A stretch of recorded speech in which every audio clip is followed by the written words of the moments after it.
আমি আমি কি কইছিলাম যে সুরের দলে কোনোদিন সরকার করতো না আর করতেও পারতো না। এই যে কি হয়েছে দুলিশা তার সামনে নাইবা সবাই কইতেছে যে সিদ্দিকের খবর কি, সিদ্দিকের কমেন্ট মারা সিরিয়াল তা শুনে নেরা, কিন্তু কমেন্ট মারতা শুন ঠিকই। সিদ্দিকের খবর খুব বালা পজিশন আছে, কিন্তু কথাটা কি জানুন, আসিফ নাজার জিতলে কি সরকার করব?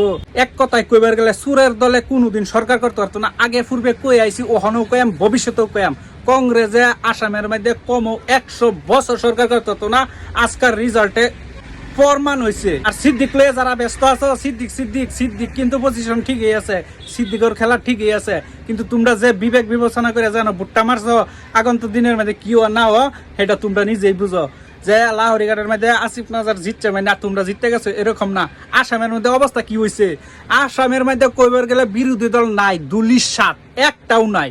অত ফালাফালি করার লাভ নাই, রাজীব ভবনের ফুস্টার সব বদলাই আছে ছবি ছাড়া। তাহলে এই যে এই অবস্থা হয়েছে কংগ্রেসের, আসিফ নাজারলে তোমরা খুশি ফটাস ফুটাইবা ফুটাও, তাতে আপত্তি নাই। আপত্তি একটাই যে লাহরিঘাট সমষ্টি যাতে আগামী দিনের মধ্যে একটু ডেভেলপ হয়, উন্নত হয়, এটাই আশা। আর করব কিবা, যেহেতু ঘুরি নাই, আগে কি করব?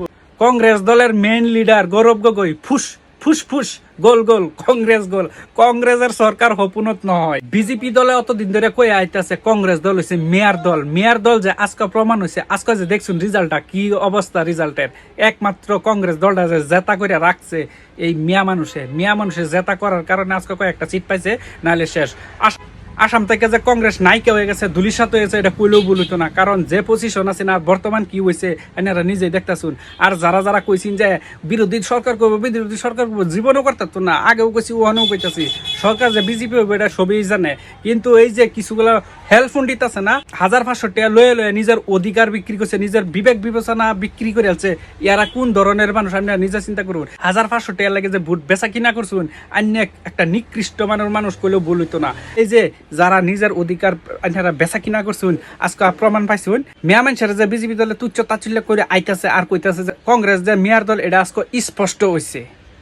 আমি কি কইছিলাম যে সুরের দলে কোনোদিন সরকার করতো না আর করতেও পারতো না। এই যে কি হয়েছে দুলিশা তার সামনে নাইবা সবাই কইতেছে যে সিদ্দিকের খবর কি, সিদ্দিকের কমেন্ট মারা সিরিয়াল তা শুনে নেরা, কিন্তু কমেন্ট মারতা শুন ঠিকই।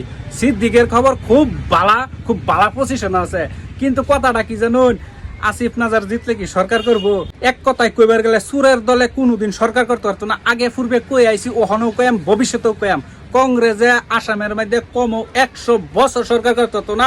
আজকাল রেজাল্টে প্রমাণ হয়েছে। আর সিদ্দিক লয়ে যারা ব্যস্ত আছে, সিদ্দিক কিন্তু পজিশন ঠিকই আছে, সিদ্দিকের খেলা ঠিকই আছে, কিন্তু তোমরা যে বিবেক বিবেচনা করে জানো ভুট্টা মারছো আগন্তুক দিনের মধ্যে কি না হ, সেটা তোমরা নিজেই বুঝো। যে লাহরিঘাটের মধ্যে আসিফ নাজার জিতছে মানে তোমরা জিততে গেছো এরকম না। আসামের মধ্যে অবস্থা কি হয়েছে, আসামের মধ্যে কইবার গেলে বিরোধী দল নাই, দুলিশ সাত একটাও নাই। অত ফালাফালি করার লাভ নাই, রাজীব ভবনের ফুস্টার সব বদলাই আছে ছবি ছাড়া। তাহলে এই যে এই অবস্থা হয়েছে কংগ্রেসের, আসিফ নাজারলে তোমরা খুশি ফটাস ফুটাইবা ফুটাও, তাতে আপত্তি নাই। আপত্তি একটাই যে লাহরিঘাট সমষ্টি যাতে আগামী দিনের মধ্যে একটু ডেভেলপ হয়, উন্নত হয়, এটাই আশা। আর করব কিবা, যেহেতু ঘুরি নাই, আগে কি করব? মই আগতেও কৈছিলো, এতিয়াও কৈ আছো যে বিজেপি সরকার কৰিব, এইটো স্পষ্ট। মৰিগাঁৱৰ পৰিৱেশ চাওক আপোনালোকে।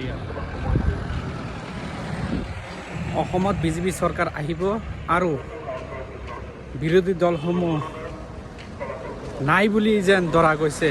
যি পৰিৱেশ দেখা পাইছোঁ,